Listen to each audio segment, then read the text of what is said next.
할렐루야. 수요복 예배 오신 모든 성도님들을 환영하고 축복합니다. 이번 하나님의 놀라운 은혜가 이 자리 가운데 충만히 넘치기를 간절히 소망합니다. 옆에 분들에게 한번 이렇게 인사해 볼까요? 참 잘 오셨습니다. 네, 날이 갈수록 많은 분들이 오셔서 정말 이 수부흥 예배가 말 그대로 부흥되는 역사 일어나기를 소망합니다. 오늘 하늘의 하나님 앞에라는 제목을 함께 말씀을 나누고자 합니다. 오늘과 다음 주 방학 기간 동안은 우리 부목사님들이 말씀을 수요부흥 예배 때 전하고 있습니다. 그래서 담당 목사님 말씀을 못 듣는다고 아쉬워하지 마시고 한 달만 참으시면 또 들을 수 있으니까요. 한 달 동안은 부목사님들이 전하는 말씀을 함께 나누도록 하겠습니다. 오늘은 느헤미야 말씀으로 나누고 또 다음 주도 이어서 느헤미야 말씀으로 제가 말씀을 나누게 됩니다. 코람데오라는 말을 다들 한 번쯤은 들어보셨을 겁니다. 이 라틴어 두 개의 단어의 합성어인 코람데오는 뭐뭐 앞에서 혹은 뭐 면전에서라는 코람과 하나님을 뜻하는 데오스의 합성어입니다. 하울링이 나는데 좀 줄여주세요. 네.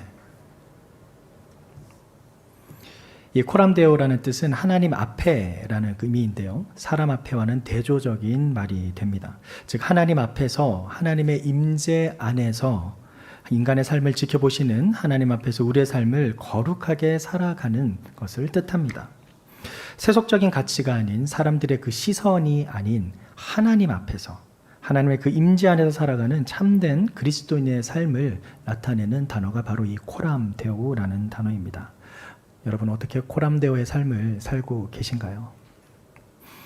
오늘 본문은 이 코람데오의 삶을 살았던 한 인물에 대해서 기록하고 있습니다. 바로 느헤미야인데요. 오늘 느헤미야 말씀을 통해 두 가지 영적 교훈에 대해 함께 나누도록 하겠습니다. 먼저 첫 번째 영적 교훈을 자막을 통해 함께 읽어보겠습니다. 시작. 하나님 앞에 사는 삶은 회개하는 삶입니다. 오늘 본문의 주 내용은 느헤미야의 기도입니다. 이 기도를 이해하기 위해서는 기도가 나오게 된 배경을 좀 살펴볼 필요가 있는데요. 그 배경은 곧 이스라엘 백성들의 포로 귀환에 대한 이야기입니다. 우리가 잘 아는 것처럼 이스라엘은 세 차례에 걸쳐서 포로 귀환을 하게 되죠. 자막을 보여주시면 1차, 2차, 3차 포로 귀환이 있습니다. 첫 번째 1차는 스룹바벨을 통해서 BC 537년에 49,897명이 돌아오게 됩니다. 이때는 성전을 재건하는 기반 공사를 다지게 되고요. 또 공사를 하다가 또 16년간 중단되는 사건도 발생하게 됩니다. 기억하시나요? 르흠과 심사가 방해 공작을 펼쳐서 중단되게 되죠. 그러다 다시 학계, 스가랴가 나타나서 사람들을 고마워 격려하게 되면서 다시 한번 성전이 재개되는, 성전 공사가 재개되는 사건이 또 일어나게 됩니다. 그런 사건이 이제 1차 스룹바벨 때 있었고요. 2차 귀환은 BC 458년 80년 이후에 일어납니다. 이스라엘을 통해서 1778명이 돌아오게 되죠. 이때는 이스라엘의 신앙 개혁 운동이 일어나게 됩니다. 바로 이 이방인 간의 통혼을 금지하는 바로 신앙의 순수성 회복을 위한 운동이 일어나게 되죠. 그리고 이후 14년 뒤에 이제 느헤미야를 통해 3차 포로 귀환이 일어나게 됩니다. 우리는 지금 이 3차 포로 귀환이 일어나기 전에 바로 이 2차 후에 14년이 지난 이때쯤 어느 11월 겨울에 태양력으로 11월 겨울에 한 사람의 소식을 듣게 된 느헤미야를 통해 3차 포로 귀환이 발생하게 된 이유를 살펴보게 됩니다. 오늘 본문 1절에서 3절까지의 말씀을 함께 읽어보도록 하겠습니다. 1절 3절 말씀입니다. 시작. 하갈의 아들 느헤미야의 말입니다. 아닥사스다 왕 20년 기스를월 내가 수산성에 있을 때에 내 형제 가운데 하나니가 몇몇 사람들과 함께 유다에서 왔습니다. 그래서 나는 포로로 잡혀오지 않고 그곳에 남아있는 유다 사람들의 안부와 예루살렘의 형편을 물었습니다. 그들이 내게 말했습니다. 포로로 잡혀오지 않고 그 지방에 남아있는 사람들은 지금 큰 고통과 고난과 수모를 당하고 있습니다. 예루살렘 성벽은 무너졌고 그 성문들은 다 불에 탔습니다. 성벽이 무너졌고 또 성문들이 불에 탔다라고 합니다. 다시 성벽이 무너졌다. 또다시 이스라엘이 망한 걸까요? 그렇진 않습니다. 여기서 성벽이 무너졌다라는 것은 바벨론 침공에 의한 성벽이 무너짐이 아닙니다. 아까도 말씀드렸듯이 1차 귀환 때에 성전이 완성되면서 이들은 외부의 침입으로부터 성전을 보호하기 위한 성벽도 함께 쌓았습니다. 그런데 여기서 사마리아인들이 방해 공작을 펼치게 됩니다. 바로 페르시아 왕인 아닥사스다 왕에게 이 이스라엘 백성들이 또다시 포로 귀환을 해서 성전을 쌓더니 페르시아에 대적하기 위해서 성벽까지 쌓으면서 자기들만의 세계를 만들고 있다라는 방해 공작을 펼치게 되는 거죠. 그래서 아닥사스다 왕은 성벽을 더 이상 만들지 말라는 공사 금지 명령을 내리게 되고, 그 말을 듣고 이제 이 사마리아인들이 그 성벽에 무너뜨리고 불을 태운 것입니다. 그리고 이제 그 상황을 이제 지금 느헤미야의 친동생인 하나니가 바로 그러한 사실을 친형 느헤미야에게 알려주고 있습니다. 바로 이러한 배경 하에서 이제 느헤미야가 어떻게 반응했는지를 함께 보도록 하겠습니다. 4절 말씀을 함께 읽겠습니다. 시작. 나는 이 말을 듣고 그만 주저앉아 울고 말았습니다. 나는 몇 날 며칠 동안 슬픔에 잠긴 채 금식하면서 하늘의 하나님 앞에 기도하며, 자, 그가 먼저 보인 행동, 바로 그만 주저앉아 울고 말았다라고 합니다. 아니, 이게 그렇게 큰 사건인가요? 성벽 하나 무너진 거 가지고 이렇게 주저앉아서 울 만한 사건인가? 성벽이야 무너질 수도 있죠. 이미 북이스라엘, 남유다의 멸망도 경험을 했던 사람들이 아닙니까? 근데 고작 그 성벽 하나 무너진 거 가지고 이렇게 주저앉아 울 일인가? 네, 주저앉아 울 일입니다. 왜냐하면 여기에는 중요한 의미가 있기 때문입니다. 성벽의 파괴는 단순히 군사적인 방어막이 뚫렸다라는 것 이상의 의미를 지니고 있습니다. 곧 영적 타락으로 이어지는 영적 방어망이 뚫렸다라는 것을 의미하기 때문입니다.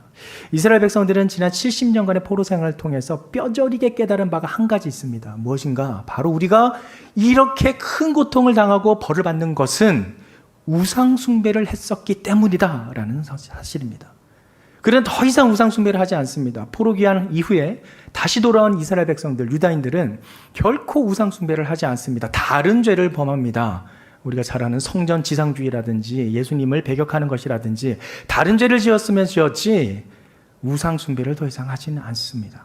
그만큼 그들은 자신들이 왜 포로 생활을 하며 이스라엘이 망했는지를 너무나도 자신들의 삶의 역사를 통해서 처절하게 깨달았기 때문입니다. 그런데 지금 성벽이 무너졌다라는 것, 이것은 다시금 그 우상 숭배가 시작될 수 있는 빌미를 제공한다라는 것으로 이어질 수 있습니다. 왜일까요? 바로 이 우상 숭배는 이방 여인들과의 통혼으로 시작되기 때문입니다. 솔로몬이 대표적인 예라고 할 수 있죠. 솔로몬을 지혜의 왕이라고 하지만 사실 그는 하나님 앞에 아주 심한 범죄를 저질렀습니다. 외교를 이유로 많은 이방인 여인들과 결혼을 하게 되고, 그 육체적인 연합뿐만 아니라 이방 여인과의 통혼은 결국 그 이방 여인들이 믿는 우상신까지 받아들이는 지경에 이르게 됩니다. 여기서 성벽이 무너졌다는 것은 바로 그러한 이방 여인들이 틈을 타고 들어와 다시금 이스라엘 백성들을 우상 숭배의 길로 인도할 수도 있는 빌미를 제공한다. 그런 의미에서 지금 느헤미야는 성벽이 무너졌다는 소식을 듣자마자 다시 주저앉아 울게 되는 겁니다. 우리가 다시 그 70년이라는 고통의 세월을 또다시 해야 된다고? 그럴 수는 없다. 어떻게 우리가 다시 복귀했는데, 어떻게 우리가 다시 돌아갔는데 또다시 그러한 생활로 돌아가라고? 그럴 수는 없다. 그는 주저앉아 울고만 것입니다. 그리고 슬픔에 잠긴 채 금식하며 하나님 앞에 기도합니다. 여기서 밑줄을 100만 개 그으십시오. 금식하며 기도하는 느헤미야. 그는 하늘의 하나님 앞에 금식하며 기도합니다. 성경에는 하나님의 칭호에 대한 여러 가지 표현들이 있습니다. 오늘 본문에 기록된 것처럼 하늘의 하나님 또는 전지전능하신 하나님, 이스라엘의 하나님 또는 아브라함과 야곱과 이삭의 하나님 같은 여러 가지 하나님을 표현하는 칭호들이 있죠. 특별히 오늘 본문에 기록된 하늘의 하나님이라는 그 표현의 범주는 천지를 창조하시고 온 세상을 통치하시는 통치자 대신, 주관자 대신 하나님의 속성을 나타내는 표현이라고 할 수 있습니다. 하나님의 주권과 통치에 관한 의미로 온 세상을 통치하시는 주관자, 전지전능하신 하나님을 뜻합니다. 즉 느헤미야 자신은 현재 지금 낯선 땅 페르시아에서 기도를 하지만 시간과 장소를 초월하여 온 세상의 역사를 주관하시고 통치하시는 하나님께 기도를 드린다라는 의미를 지니고 있습니다. 그 얘기는 크게 두 부분으로 나눌 수 있는데요. 바로 첫 번째는 회개이고 두 번째는 간구입니다. 먼저 이 회개 부분을 함께 살펴보겠습니다. 5절에서 7절까지의 말씀을 함께 읽어보겠습니다. 시작. 말했습니다. 하늘의 하나님 여호와 크고 두려운 하나님이여, 하나님을 사랑하고 그 계명을 지키는 사람들과 맺은 사랑의 언약을 지키시는 하나님이여, 주의 종들인 이스라엘 백성들을 위해 주의 종이 밤낮으로 주 앞에 기도하니 주께서는 귀를 기울이시고 눈을 떠서 이 기도를 들으소서. 저와 제 조상의 집을 비롯해 우리 이스라엘 족속이 주님을 거역했던 죄를 고백합니다. 우리가 주께 매우 악하게 굴었습니다. 주께서 주의 종 모세에게 주신 계명과 율례와 규례를 우리가 지키지 않았습니다. 하나님 앞에 먼저 회개합니다. 놀랍지 않나요? 지금 이스라엘의 상황이 지금 듣자마자 바로 주저앉아 슬퍼하는 상황인데, 그만큼 금식하며 기도할 만큼 절박한 상황인데 그가 먼저 드린 기도가 회개 기도라는 사실입니다. 하나님 어떻게 도와주세요. 하나님 지금 우리나라가 이렇답니다. 어떤 방법으로 우리가 나라가 구해야 되겠습니까? 라는 어떤 도움을 구하는 방법을 찾는 기도가 아니라 하나님 앞에 회개 기도를 했다라는 사실입니다. 하나님 앞에 엎드립니다. 그리고 회개했습니다. 하나님 앞에 원망하지 않습니다. 하나님을 원망하지 않고 화를 내지도 않습니다. 사랑하는 성도 여러분, 하나님 앞에 있는 삶은 바로 이렇게 회개하는 삶입니다. 하나님의 임재 안에 있기를 원하십니까? 회개하십시오. 하나님의 능력을 경험하고 말씀의 능력을 경험하길 원하십니까? 먼저 회개하십시오. 예수님께서 사역을 시작하시면서 처음 선포하신 말씀이 바로 이 회개였습니다. 마태복음 1장 17절 말씀을 함께 읽겠습니다. 1장 그렇군요. 제가 잘못 보내드렸군요. 제가 읽어드리겠습니다. 마태복음에 있는 말씀. 그때부터 예수님께서 말씀을 전파하기 시작하셨습니다. 회개하라, 하늘나라가 가까이 왔다. 여기서 회개하라라는 헬라어 원어 메타노 에이테는 생각의 범주를 돌이키는 것을 넘어서 자신의 삶의 방향을 완전히 틀어 돌려버려서 새로운 방향으로 돌아가는 것을 의미합니다. 즉 삶의 실천으로 나타나는 돌이킴을 뜻합니다. 회개하라, 천국이 가까웠다. 즉 자신의 삶의 방향을 틀어서, 몸의 방향을 틀어서 실천적으로 행함으로 나아가라라는 것이죠. 지금 느헤미야는 바로 그러한 회개의 기도를 먼저 주님 앞에 드리고 있습니다. 솔직한 말로 지금 느헤미야가 잘못했습니까? 그가 죄를 저질렀습니까? 오히려 그는 정말 하나님 앞에 바른 삶을 살았습니다. 그런데 그가 회개를 하고 있습니다. 왜요? 바로 자기 자신의 민족을 위해. 그 민족의 죄악으로 인해 자기 나라와 민족이 하나님을 떠나 악하게 굴었기 때문에 그 민족의 죄를 자신의 죄로 여기고 그는 하나님 앞에 회개합니다.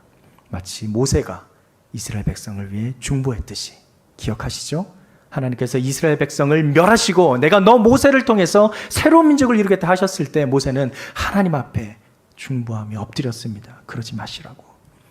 하나님의 신실하심과 인자하심을 보이시라고. 그렇게 하나님 앞에 엎드려 이스라엘을 위해서 중보기도 했던 그 모세의 모습처럼 지금 느헤미야는 이스라엘 민족을 위해, 자기 나라와 민족을 위해 기도하고 있습니다. 바로 여기서 우리는 진정한 교회의 모습을 찾아볼 수 있습니다. 나만 편하게 신앙생활을 하는 것이 교회가 아닙니다. 나만 하나님 잘 믿고 예수님 말씀 잘 따르면서 신앙생활을 하는 것이 교회가 아니라는 사실입니다. 교회는 공동체입니다. 사랑하는 성도 여러분, 저는 우리 남양주 옥누리 교회가 진정한 하나님 나라의 공동체가 되기를 소망합니다. 저는 우리 남양주 옥누리 교회가 우리끼리만 잘 먹고 잘 믿고 잘 사는 교회가 아니라 정말 이 지역에 하나님의 선한 영향력을 끼치는 교회가 되기를, 그러한 공동체가 되기를 간절히 소망합니다. 우리끼리만 믿는 교회, 우리끼리만의 잔치가 아닌 정말 이 지역에 예수 그리스도의 복음을 전하며 하나님의 진정한 기쁨을 전하는 살아있는 역동하는 공동체가 되기를 소망합니다. 어려운 상황이 닥쳤을 때 그러한 상황을 모면하고 회피하기 위한 어떤 방법을 구하는 그러한 기도와 간구가 아닌 하나님 앞에 먼저 회개함으로 자신의 삶을 돌아보는 그러한 공동체가 되기를 간절히 소망합니다. 건물이 새로워졌습니다. 아까 우리 기도자님이 기도하신 것처럼 이 다산 예배당에서 새롭게 기도하는, 이 건물에서 기도하는 예배드리는 모습 참 감사하고 감동이 있습니다. 하지만 건물이 새로워졌다고 결코 좋은 교회가 되는 것은 아닙니다. 우리 교회가 새로 지어졌다는 것이 좀 이렇게 지역사회에 소문이 났나 봅니다. 다른 교단, 우리 교단 대한예수교 장로교 통합측도 아닌 다른 교단에서 우리 교회가 새로 지어졌다고, 교회를 한번 보러 오겠다고 연락이 왔어요. 그래서 제가 그랬죠. 아직 보여드릴 것이 없습니다. 하자도 많고요, 공사해야 될 것도 많고요, 아직 제대로 갖춰지지도 않은 시설들도 많습니다. 그랬더니 뭔가 건설에 대해서 좀 아시는 분인지 설계가 어떻게 되었는지, 뭐 교회가 예쁘게 지어진 것 같다는지 뭐 막 얘기를 하면서, 그래서 제가 설계 건축을 전공하셨나요? 그랬더니 그렇지는 않대요. 그냥 강도사래요. 전도사죠, 우리로 치면은. 그분들이 한 3분 정도 찾아오시겠다고 전화가 왔어요. 그래서 뭐 오시라고 보시라고. 근데 참 마음이 당혹스럽습니다. 좀 착잡했습니다. 건물이 좋아졌다, 이 건물을 보러 온다. 사실 우리 온누리 교회, 남양주 온누리 교회 성도님들은 변하지 않았습니다. 또한 우리 남양주 온누리 교회가 갖고 있는 교회의 방향성이나 비전 또한 변하지 않았습니다. 그대로입니다. 바뀐 거는 정말 건물만 바뀌었을 뿐이죠. 그런데 구리 예배당에 있을 때는 찾아오겠다는 사람이 전화가 없었는데 이쪽으로 이사 오니까 사람들이 찾아오겠다고 전화가 옵니다. 마음이 아픕니다. 교회가 건물이 아닌데 말이죠. 사랑하는 성도 여러분, 제발 우리 착각하지 맙시다. 절대 교회는 건물이 아닙니다. 여러분, 한 사람 한 사람이 살아있는 주님의 몸된 교회인 줄 믿습니다.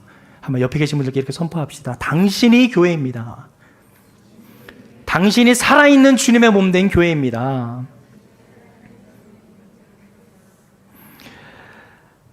건물이 새 거라고 그 교회의 성도들까지 새롭게 변화되는 것은 아닙니다. 진정으로 주님 앞에, 하늘의 하나님 앞에 회개해야 우리는 새롭게 변화됩니다. 느헤미야는 바로 그러한 삶을 살았습니다. 하나님 앞에 사는 삶은 회개하는 삶입니다. 두 번째 영적 교훈을 함께 살펴보겠습니다. 함께 자막을 통해 읽어볼까요? 시작. 하나님 앞에 사는 사람은 새 속에 물들지 않습니다. 우리는 느헤미야 하면은 먼저 당장 떠오른 생각이 뭔가요? 바로 성벽 재건이라는 단어를 떠올립니다. 그러면서 느헤미야의 비전은 바로 성벽 재건이었어 라는 연결을 자연스럽게 하게 되죠. 그런데 오늘 우리가 읽은 1장 전체에 걸쳐서 읽었는데요, 한번 느헤미야의 기도 다시 꼼꼼히 살펴보시죠. 그 어디에도 성벽 재건이라는 단어는 나오지 않습니다. 그가 성벽 재건을 하겠다라고 비전을 밝히지도 않습니다. 그 어디에도 성벽 재건에 대한 말이 기록되지 않았습니다. 사실 그가 동생으로부터 성벽이 무너졌다는 소식을 들었을 때 그는 충분히 그래, 내가 가가지고 나의 지금 이 사회적 지위를 이용해서 한번 성벽을 재건해 봐야 되겠다라는 생각을 가졌을 수도 있습니다. 하지만 그는 그러한 성전을 재건하겠다는 포부를 밝히고 있지 않습니다. 오히려 그는 하나님 앞에 회개했습니다. 그리고 이제 간구합니다. 그의 간구는 다름 아닌 하나님의 은총을 구하는 간구였습니다. 그가 했던 간구를 함께 읽어보겠습니다. 8절에서 마지막 11절까지의 말씀을 함께 읽겠습니다. 8절 11절 말씀 시작. 주께서 주의 종 모세에게 하신 말씀을 기억하소서. 너희가 만약 죄를 지으면 내가 너희를 여러 민족들 가운데로 흩어버릴 것이고, 만약 너희가 내게 돌아와 내 계명을 지키면 너희 포로된 사람들이 하늘 끝에 있더라도 내가 그들을 거기에서부터 불러 모아 내 이름을 위해 선택해 놓은 곳으로 데려올 것이다 라고 하시지 않았습니까? 그들은 주께서 주의 큰 능력과 주의 강한 손으로 구속하신 주의 종이요 주의 백성들입니다. 주여, 이 종의 기도와 주의 이름을 경외하기를 기뻐하는 주의 종들의 기도에 귀를 기울이소서. 오늘 주의 종이 이 사람 앞에서 은총을 입고 잘 되게 하소서. 그때 나는 왕에게 술을 따라 올리는 사람이었습니다. 그는 먼저 모세를 통해 하나님께서 주신 신명기의 말씀을 상기시키며 고백을 강구를 하고 있습니다. 신명기 4장 29절에 31절 말씀을 함께 읽겠습니다. 시작. 그러나 거기서 너희가 너희 하나님 여호와를 바라고 너희 온 마음과 온 영혼으로 찾으면 너희는 그분을 만나게 될 것이다. 너희가 고난 가운데 있고 이 모든 일들이 너희에게 일어날 때 너희가 만일 너희 하나님 여호와께 돌아와 순종하게 되면 너희 하나님 여호와께서는 긍휼이 많으신 하나님이시니 너희를 포기하거나 멸망시키거나 맹세로 확정해 주신 너희 조상들과의 언약을 잇는 일이 없으실 것이다. 바로 이 모세에게 주신 이 언약의 말씀을 다시 한번 상기시키면서 하나님께서는 바로 이 약속의 언약의 말씀을 성취하시는 하나님이다라는 것을 고백하고 있습니다. 즉 느헤미야 이 강구는 단순히 지금 이스라엘이 처한 이 너무나도 슬픈 상황을 주님 용서하시고 빨리 도와주십시오 라고 강구하는 게 아니다라는 사실입니다. 그의 강구는 죄 지은 자는 심판을 받고 또한 죄를 짓더라도 회개하고 돌아오는 자에게는 하나님께서 자비를 베푸고 은혜를 베푸신다는 그 언약적인 약속의 성취를 구하고 있는 강구입니다. 하나님의 무조건적인 용서만을 구하는 강구가 아니라 하나님의 약속을 근거로 한 언약의 성취를 간구하고 있는 것이죠. 그렇기에 그는 단순히 하나님 제가 이제 이 무너진 성벽을 저희 이 사회적 지위를 이용해서 재건해 보겠습니다 라면서 어떤 자신의 비전과 꿈과 야망을 밝히는 것이 아니라 먼저 하나님 앞에 철저히 회개하고 하나님의 언약의 성취로 말미암은 회복의 길이 있다라는 그 확신으로 하나님의 은총을 구하고 있는 것입니다. 특별히 이 기도의 마지막에 있는 오늘 주의 종이 이 사람 앞에서 은총을 입고 잘되게 하소서라는 이 문장, 이 기도의 마무리는 단순히 자신의 그 개인의 영달과 호의호식을 바라는 것이 아닙니다. 여기서 이 사람 앞에서에서 이 사람은 바로 그 당시에 페르시아 왕 아닥사스다 왕을 가리키는데요. 지금 이 아닥사스다 왕 앞에서 은총을 입고 잘되게 해달라는 간구, 이 문장만 딱 떼놓고 보면은 자기 자신을 위한 기도 같습니다. 하지만 결코 그렇지 않습니다. 이 간구는 자신을 통해서 하나님의 그 은혜의 역사가 온전히 이루어지기를 바라는 간구입니다. 곧 자신을 통해 무너진 성벽이 재건이 되고 또한 이스라엘 백성이 영적으로 온전히 회복되어 하나님께로 돌아오는, 그렇게 해서 하나님의 은혜의 역사가 형통하게 잘 이루어지기를 바라는 간구입니다. 자기 자신의 어떤 개인적인 비전 성취를 위한 간구가 아닌 이스라엘 공동체를 향한 하나님의 역사를 구하는, 마치 모세의 중보기도와도 같은 그러한 간구이죠. 사랑하는 성도 여러분, 우리의 기도가 바로 이렇게 나의 개인적인 욕망과 비전의 성취가 아닌 하나님의 은총과 그 역사를 위한 간구가 되기를 간절히 소망합니다. 그는 자신의 세속적인 성공과 비전을 위해서 간구하지 않았습니다. 성벽 재건이 느헤미야의 비전이 아니었습니다. 그의 비전은 이스라엘 백성의 온전한 회개와 회복에 있었습니다. 이 성벽 재건은 바로 그러한 비전을 향한 과정 중에 하나였을 뿐입니다. 그의 궁극적인 비전은 하나님입니다.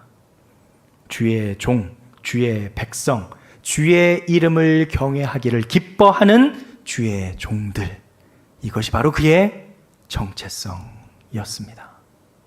사랑하는 성도 여러분, 여러분은 어떤 비전을 품고 계신가요? 우리 믿는 자들의 비전은 하나입니다. 바로 하나님입니다. 하나님 앞에 사는 사람은 결코 세속에 물들지 않습니다. 그렇기 때문에 사실 오늘 본문의 백미는 제일 마지막 문장에 있습니다. 다시 한번 11장 11절 마지막 문장을 한번 보여주시고요. 함께 그때부터 시작하는 마지막 문장을 함께 읽겠습니다. 시작. 그때 나는 왕에게 술을 따라 올리는 사람이었습니다. 당시 왕에게 술을 따라 올리는 이 관직은 왕의 측근 중에서도 측근에 해당했습니다. 왕이 직접 마시는 음식에 손을 대는 사람이기 때문에 왕의 목숨과도 이어지는 아주 중요한 자리여서 아무에게나 맡길 수 있는 자리가 아니었죠. 정말 왕이 전폭적으로 신뢰하고 믿는 사람. 그런데 놀라운 것은 그것이 페르시아 종족이 아니었다는 겁니다. 포로였던 이스라엘 백성 중에 나타났다는 것. 이것 또한 하나님의 은혜이죠. 중요한 것은 지금 정말 이 느헤미야가 페르시아 왕의 아주 전폭적인 신임을 받고 있었다라는 것입니다. 당시 이 술 맡은 관원은 군사지휘관인 총사령관보다도 훨씬 더 큰 영향력을 끼치는 사람이었다라고 합니다. 그만큼 그 느헤미야는 자신의 그 신분을 통해서 충분히 호의호식을 누리면서 평안하게 남은 여생을 살아갈 수도 있었습니다. 그런데 그가 정말 그러한 신분을 포기하면서까지 오늘의 기도를 하며 이렇게 자신의 신분을 밝히고 있다는 것 어떠신가요? 보통 사람들은 자신을 소개할 때 가장 대표적인 될 만한 자신의 최고의 것을 먼저 이야기를 합니다. 가령 예를 들면 출신 학교가 만약 지방대 출신이었는데 그 지방대 출신이 서울에 있는 모 대학교에 대학원을 졸업했다 그러면 보통 그 사람은 자신이 출신했던 대학교는 이야기하지 않더라고요. 서울에서 나왔던 대학원을 이야기를 먼저 합니다. 그만큼 자신에게 뭔가 가장 최고였던 세상 사람들이 보기에 가장 대표가 될 만한 것들을 먼저 이야기하는 것이 사람의习성인데 지금 느헤미야 딱 말하기 좋습니다. 포로 출신인데 정말 딱 봐도 세상에서 성공한 사람이 지금 기도를 하고 이야기를 하고 있으면 1장 1절에서부터 나는 페르시아 왕 아닥사스다 왕의 술 맡은 관원장으로서 이렇게 시작할 수도 있습니다. 그런데 지금 전혀 그는 그렇게 시작하지 않고 오히려 자신의 정체성을 주의 종, 하나님의 백성, 주의 이름을 경외하기를 기뻐하는 주의 종이라고 먼저 소개를 하고 마치 지금 나는 그때 술 맡은 관원장이었어 라면서 자신의 사회적인 신분에 대해서는 마치 꼬리표 달듯이 아무것도 아니냐 사실이기 때문에 언급할 수밖에 없는 그런 정도로 미미하게 소개하고 끝난다라는 사실입니다. 무엇인가요? 그는 전혀 세상에 물들지 않고 세속적인 욕망에 빠지지 않고 오직 그의 관심은 하나님, 이스라엘 민족, 하나님의 비전 거기에 사로잡혀 있었다라는 사실입니다. 얼마나 멋있습니까? 나는 이러이러한 사람입니다 라는 세상적인 것을 먼저 말한 것이 아니라 나는 하나님을 경외하는 주님의 종입니다. 그런데 내가 그 당시에 페르시아 왕이 술을 따른 사람이었기도 합니다. 이렇게 그냥 흘러버리듯이 말하는 사랑하는 성도 여러분, 우리가 이러한 사람이 되기를 소망합니다. 세상의 지가 아무리 높더라도 아무리 부귀영화를 누리며 뻥뻥거리며 살더라도 죄악 가운데 머문다면 그는 사망의 삶을 살고 있는 삶입니다. 느헤미야는 온전히 하나님께 속하여서 세상의 지위에 아랑곳하지 않고 자신의 모든 것을 포기할 정도로 하나님의 비전에 사로잡혀 있었던 사람이었습니다. 이러한 느헤미야의 모습은 자신의 모든 것을 버리고 이 땅에 들어오신 예수님의 모습과도 동일합니다. 바로 이 느헤미야의 모습은 그러한 예수님의 모습을 예표한다고 할 수 있는데요. 빌립보서 2장 6절에서 7, 8절까지의 말씀을 함께 읽겠습니다. 시작. 그분은 본래 하나님의 본체셨으나 하나님과 동등됨을 기득권으로 여기지 않으시고 오히려 자신을 비워 종의 형체를 가져 사람의 모양이 되셨습니다. 그리고 그분은 자신을 낮춰 죽기까지 순종하셨으니 곧 십자가에 달려 죽으신 것입니다. 아멘. 자신의 모든 권리를 포기하고 이 땅에 오신 예수님, 자신의 모든 호의호식과 부귀영화를 포기하고 자기 민족을 위해 하나님을 위해 먼저 기도하고 엎드린 느헤미야. 사랑하는 성도 여러분, 코람데오 하나님 앞에 사는 사람은 결코 세속에 물들지 않습니다. 아까 우리 교회가 이전에서 많은 사람들이 방문하고 또 건물을 보러 오고 있다고 말씀을 드렸잖아요. 참 좋고 감사한 일입니다. 그런데 그것보다 훨씬 더 기쁜 일을 어제 경험을 했습니다. 교회 이전을 하면서 솔직히 여러분들께 고백할 것이 하나 있는데요. 많은 분들이 제가 살이 빠졌다고 걱정들을 많이 하십니다. 교회 이전한다고 살이 쏙 빠진 것이 아니냐. 행정하면서 교회 이전으로 너무 바쁘고 고생하셔서 살 빠졌다고 말씀을 하십니다. 솔직히 말씀드립니다. 다이어트 한 겁니다. 교회 일로 바쁘고 고생해서 살 빠진 것이 결코 아닙니다. 제가 온누리 교회에서 15년째 사역을 하고 있는데요. 사역을 하면서 한 번도 교회 일로 바쁘고 고생해서 살 빠진 적이 없습니다. 오히려 교회 일로 바쁘고 고생하면요, 살이 찝니다. 그 받는 스트레스를 풀려고 계속 먹거든요. 먹어서 살이 찌면 쪘지 살 빠진 적이 한 번도 없습니다. 그러니 제가 살 빠졌다고 바쁘다고 고생한다고 생각하시면 큰 착각이고 큰 오해입니다. 그렇게 생각하지 마십시오. 저는 전혀 바쁘지 않고요. 전혀 고생하지 않았습니다. 정말 고생은 성도님들이 다 하셨습니다.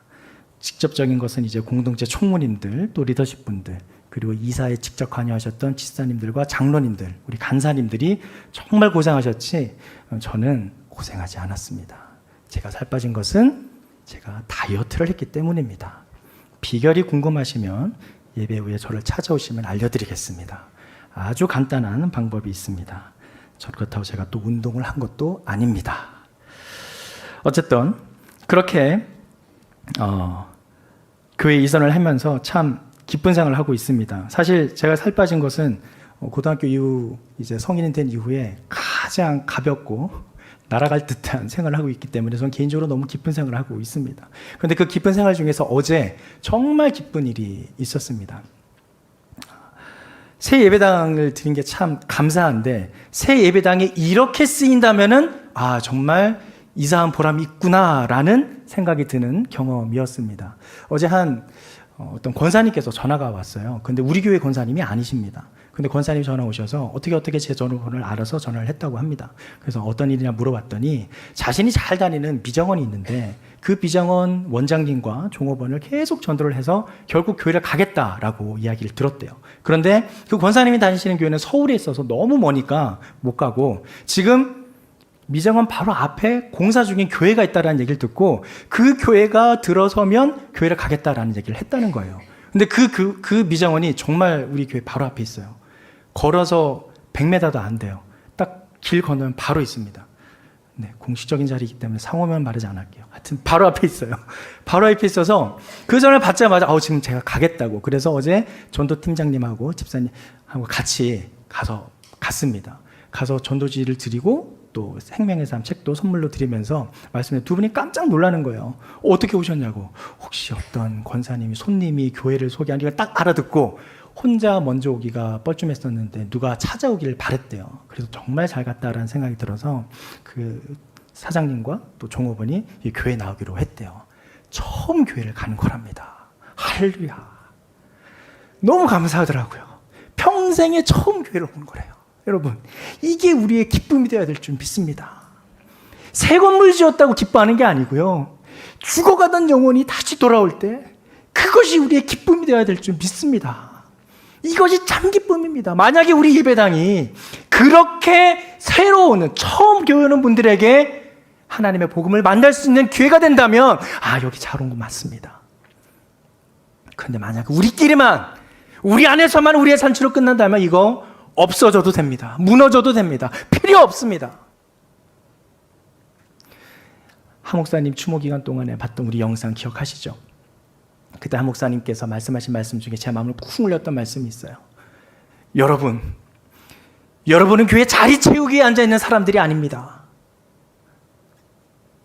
그 말씀이 저를 울렸습니다. 맞습니다. 우리는 이 자리에 자리 채우려고 앉아있는 사람들이 아닙니다. 숫자 채우려고 앉아있는 사람들이 결코 아닙니다. 이 자리에 앉아서 말씀 듣고 감동받아서 내가 기쁘고 나 혼자만 좋아라고 있는 사람들이 결코 아니라는 사실입니다. 나가서 받은 기쁨을 전하고 그 전도로 말미암아 생명이 살아나는 것을 예수님의 그리스도의 복음을 전하는 것, 그것이 우리의 사명인 줄 믿습니다. 그렇기에 사랑하는 성도 여러분, 교회당, 예배당이 새로워졌다고 기뻐하지 마시고 죽어가는 한 생명이 돌아옴으로 기뻐하는 저와 여러분의 삶이 되기를 간절히 축원합니다. 느헤미야는 바로 그 사명에 사로잡혀서 하나님의 비전이 무너져가는 것을 보고 성벽이 무너짐을 보고 통곡하며 울었던 것입니다. 그 마음을 우리가 갖기를 소망합니다. 그 마음을 우리가 품기를 소망합니다. 죽어가는 한 영혼을 위해 우리의 모든 것을 바칠 그 기쁨, 여러분의 그 기쁨이 있기를 간절히 소망합니다. 교회 예배당 와서 새 사무실 가고 새로운 깨끗한 시설 좋죠. 좋은데 이것도 기쁜데 정말 기뻤던 것은 바로 어제 그 전도하는 그 순간이었습니다. 그때가 정말 기뻤습니다. 이러한 기쁨이 우리 모두의 기쁨이 되기를 주님의 이름으로 축원합니다. 고린도후서 2장 15절 말씀을 함께 선포하며 우리의 고백으로 선포하며 함께 고백하겠습니다. 함께 읽겠습니다. 시작. 우리는 구원받는 사람들에게나 멸망하는 사람들에게나 하나님 앞에서 그리스도의 향기입니다. 아멘.